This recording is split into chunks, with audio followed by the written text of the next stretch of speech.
வணக்கம். எனவே பேசுவோம். நம்ம எனவே பேசுவோம் சேனலுக்கு சப்ஸ்கிரைப் பண்ணி பெல் பட்டனை அழுத்தி ஆதரவு கொடுங்க. ஏனுங்க இந்த சில்லற பைய சீமானுங்க இந்த நாய் சங்கிலி அதுன்னு அடையாள அட்டையெல்லாம் போட்டு ஒரு பிரஸ் மீட்டை கொடுத்துருக்குறானுங்க. சரி, அதுல ஏதாவது புதுசா பேசியிருப்பான்னு நீங்களும் நினைக்காதீங்க, நானும் நினைக்கல. நாயே செத்து போய் நமத்து போன விஷயம்னு ஒண்ணு இருக்கும்ல, அதர பழசான விஷயம், அதத்தான் தோண்டி எடுத்துட்டு வந்து பேசுறான். அட விஷயம் பழசு கிடையாதுங்க, இவன் 10 வருஷமா பேசிக்கிட்டு இருந்தா அதையே தான் எடுத்து பேசியிருக்கான்னு சொல்றேன். கந்தல் ஆனாலும் கசக்கி கட்டு அப்படின்னு அன்னைக்கு ஔவையார் சொன்னது இவனுக்காக தாங்க. இவன் பேசின விஷயமே கந்தல் கந்தலா ஆயிப்போச்சு. இவனுக்கான பதில இவனே கொடுத்திருக்கிறான் பல வீடியோக்கள்ல. எங்க ஏதாவது ஒரு எக்ஸாம்பிள் டக்குன்னு சொல்ல பார்க்கலாம் அப்படின்னு நீங்க கேப்பீங்க. இந்த நாய் தான் சட்டை இல்லாம கெட்டவன் இல்ல கேடு கட்டவன் அப்படின்னு வீடியோ போட்டான். அடுத்த நிமிஷமே சட்டையை போட்டு வந்து நான் நல்லவன் இல்ல ரொம்ப நல்லவன் அப்படின்னு வீடியோ போட்டான். இவன் பேசின விஷயத்துக்கு பதில இவனே தான் கொடுத்திருப்பான், அப்படித்தான் விஷயம். ஆனாலும் அந்த கந்தலை எல்லாம் எடுத்துட்டு வந்து ஏதோ புதுசா துவச்சு கட்டின மாதிரி கந்தலானாலும் கசக்கி கட்டுன்னு ஔவையார் சொன்னது எதைய இவன் எதை பேசிக்கிட்டு இருக்கான் கேட்டுருவோமா? கேட்டாதான் நம்ம பேசுறதுக்கு வசதியா இருக்கு. எம்மொழியும் கற்போம் நாங்கள் வாழ, எங்கள் மொழி தமிழில் கற்போம் எங்கள் இனம் வாழ. இந்த கோட்பாடு யாராவது சொல்லுவாங்களா? எம்மொழியும் கற்போம் நாங்கள் வாழ, எம்மொழி தமிழை கற்போம் எங்கள் இனம் வாழ. இது கந்தலானாலும் கசக்கி கட்டு இல்லைங்க, இது கசக்கி கட்டி கட்டி கட்டி கட்டி கந்தலானது. இதுல புதுசா அண்ணன் ஒரு ஓரமா சென்ட் அடிச்சிருக்கிறாரு. இந்த கோட்பாட்டை யாராவது பேசுவாங்களா? இந்த கோட்பாடை யாரா பேசுவா? முதல்ல இது கோட்பாடா? எம்மொழியும் கற்போம் நாங்கள் வாழ, எம்மொழி தமிழ் மட்டும் கற்போம் எங்கள் இனம் வாழ. இந்த எம்மொழியும் கற்போம்னு சொன்னல அந்த நாங்கள்ல நீங்க வரலையா? நீங்கன்னா தமிழ் மொழியில எதையுமே படிக்காத உங்க பசங்க அதுல வரமாட்டாங்களான்னு கேக்குறேன். அப்போ அவன் தமிழ் இனம் இல்ல அப்படிங்கறத நீ ஒத்துக்கிற. ஏன்னா நீ பிறப்பின் இடத்தால் மலையாளி, இங்கேயே பிறந்தாலும் கயல்விழி தெலுங்கச்சிதான். அப்போ உன் பையன் மலை தெலுங்கன், தமிழ்ல கத்துக்கணும்னு அவசியமே இல்ல. நாங்கள் வாழ அப்படிங்கறத உன் பையன் கரெக்டா ஃபாலோ பண்ணிக்கிட்டு இருக்கான். ஏன்னா அவனுக்கு ஆங்கில மொழி தானே வேணும். இந்த கோட்பாட்டை யாராச்சும் சொல்லுவாங்களா? நாங்கள் வாழ எம்மொழியும் கற்போம், இனம் வாழ தமிழ் மொழியை கற்போம். ஆனா உன் இனம் தமிழை படிக்காது, ஆனா உன் பசங்க எல்லாம் தமிழ் படிப்பாங்க. அதுக்கு நீ என்ன தெரியுமா சொல்லலாம்? தமிழ் படிக்க வைக்கிற இந்த பசங்களால நாங்க வாழ்வோம். நாங்கன்னா உன் குடும்பம் மட்டும், அதாவது உன்னை சுத்தி இருக்கிற அந்த அல்லாக்கைங்க மட்டும். சரி, இதோட நிப்பாட்டுவோம். அடுத்த ஒரு கந்தலை சொல்லியிருக்கான், அந்த இளவையும் கேட்போம். அவர்கள் திராவிடர்கள் என்கிறார்கள், நாங்கள் தமிழர்கள் என்கிறோம். அப்ப அவர்களுக்குள்ளதான் போட்டி. அவர்கள் தங்களை திராவிடர் என்கிறார்கள், நாங்கள் தமிழர் என்கிறோம். அதனால அவங்களுக்குள்ளதான் போட்டி, எங்களுக்கு போட்டியே கிடையாது. எங்களுக்கு இந்த துணைக்கண்டம் முழுவதும் போட்டியே கிடையாது. அப்பா கரகு முடிச்ச நாயி. எல்லாரும் எதுக்கு போட்டி போடுவாங்க?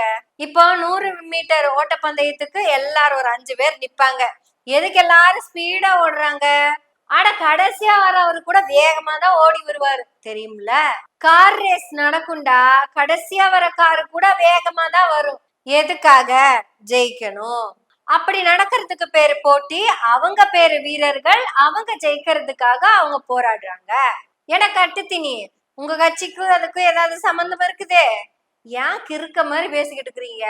என்னைக்காச்சும் ஜெயிக்கிறதுக்கா நீங்க போட்டியில வந்திருக்கிறீங்க? சொல்லாம அப்போ ஒரு தடவை சொல்லு.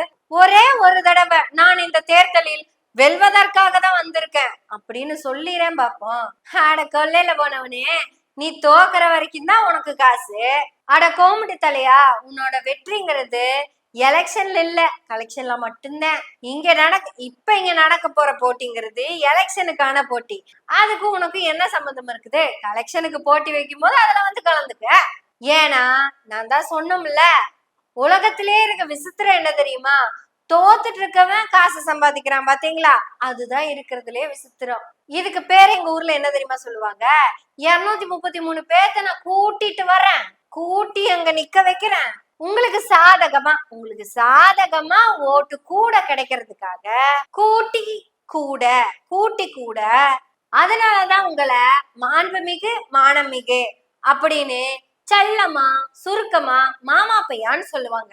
இந்த கோட்பாடும் இந்த தத்துவமும் எந்த எலெக்ஷன் கட்சிக்குமே இல்ல. அவ்வளவு ஏன் உங்க தாத்தா ஒருத்தர் இருக்காருல்ல, அவர் பேர் என்ன, முன்னோரு மாப்போசி. மாப்போசி அவருக்கு கூட இந்த எண்ணம் இல்ல. அவருக்கு இருந்த எண்ணமே வேற. உலகத்திலேயே மாமா பையனை கூப்பிட்டு எலெக்ஷன்ல நிக்க வச்சு மாமா பையனை கூட்டி கூட கூட ஓட்டு வாங்கறதுக்காக அந்த மாமா பையன் தன்னைத்தானே பெருமையா பேசிக்கிறது இந்த நாப்பாக்கா கட்சியில மட்டும்தான் நடக்கும். நாப்பாக்கானா நாம் பார்ப்பன கடப்பாறைன்னு சொன்னங்க. இது கந்தல், நீ கந்தல் கேவலமான கந்தல். அடுத்து வழக்கம் போல இன்னொரு கந்தலையும் சொல்லுவான், கேட்டறீங்களா? அவர்கள் வாக்குக்கு காசு கொடுக்கறாங்க, நாங்க வாக்க விற்க கூடாதுங்கிறோம். அவிய ஓட்டுக்கு காசு கொடுக்கறாங்களாமா. ஆனா நாங்க அப்படி கிடையாதுங்க. நாங்க அப்படி கிடையாது. இந்த கட்சியெல்லாம் சேர்ந்து மக்களுக்கு காசு கொடுத்து காசுக்கு ஓட்டு வாங்குது. ஆனா நாங்க மதிப்பு மிக்க வாக்கை விற்காதீர்கள் அப்படின்னு சொல்றோம். ஓட்ட வச்சு காசு வாங்குறது அது தப்பு அப்படின்னா ஓகே, தப்பு.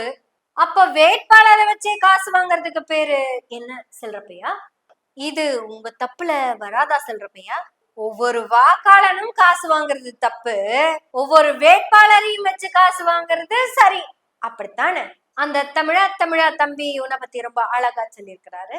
நாங்க அந்த அதிமுக காரங்க கிட்ட பேசி காசு வாங்கிட்டோம், நீ ஒன்னும் பெருசா போய் ஓட்டு கேட்க வேண்டாம், நீ அப்படியே போய் இப்படிக்கா வந்துரு, ஏன்னா நீ ஒரு டம்மி வேட்பாளர் என்று கட்சியே சொல்லிருச்சு. ஒரிஜினல் வாக்காளர்கள்லாம் காசு வாங்கிட்டு ஓட்டு போட்டா தப்புங்க.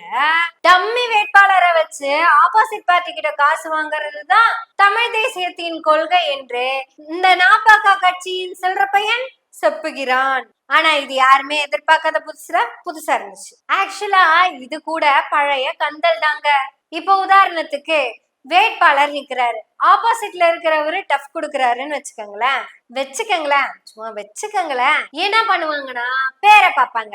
பேர் என்ன?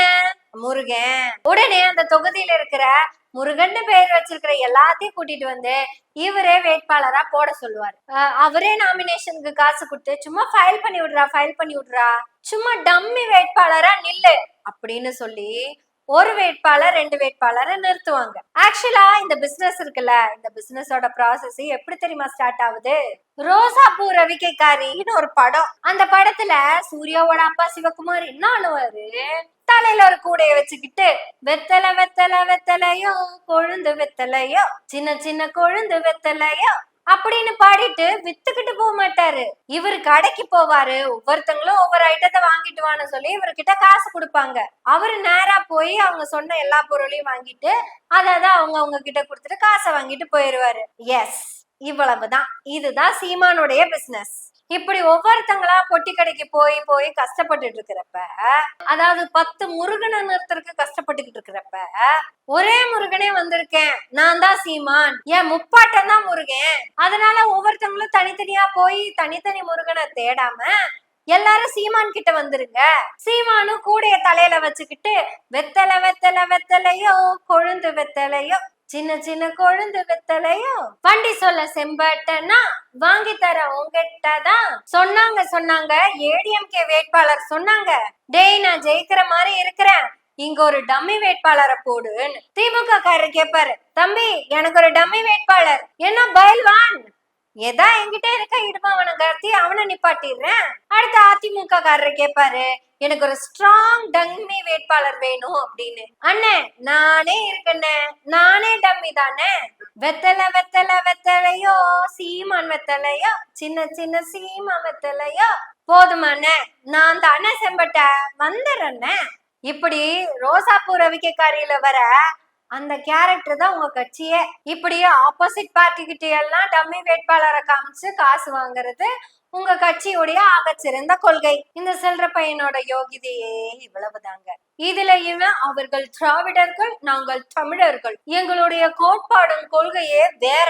ரோசாப்பூ ரவிக்கைக்காரி சீமான் அவர்களே, உங்க கூடையில இருக்கிற ஐட்டம் எல்லாம் குறைஞ்சுக்கிட்டே வருது. ஹலோ, ஐட்டம்னு சொன்னது உங்க கட்சியில இருக்கிற பெண்களை இல்ல, இத கூட உன் பொண்டாட்டி சொன்னதான் நீதான் சொல்லி இருக்கிற. அவ்வளவு கேவலப்படுத்தின ஆளுதான் நீ, நாங்க கிடையாது. ஐட்டம்னு சொன்னது அந்த கருத்து உங்க கந்தல் கருத்துக்களை புதுசா யாராவது யோசிச்சு பேசுறா சொல்றப்பையா? உன்கிட்ட போய் புதுசா கேட்டேன் பாரு, என்ன எனக்கு எதுவும் சொல்ல வரல, கமெண்ட்ல நீங்களே பேசிடுங்க. நீங்க பேசுங்க, நாம எல்லாரும் பேசுவோமா? பேசுவோம். எனவே பேசுவோம் நாள்தோறும். உங்களுடைய ஆதரவுகளை நன்றிகளோடு எதிர்பார்த்து கொண்டிருக்கிறோம். நன்றி, வணக்கம்.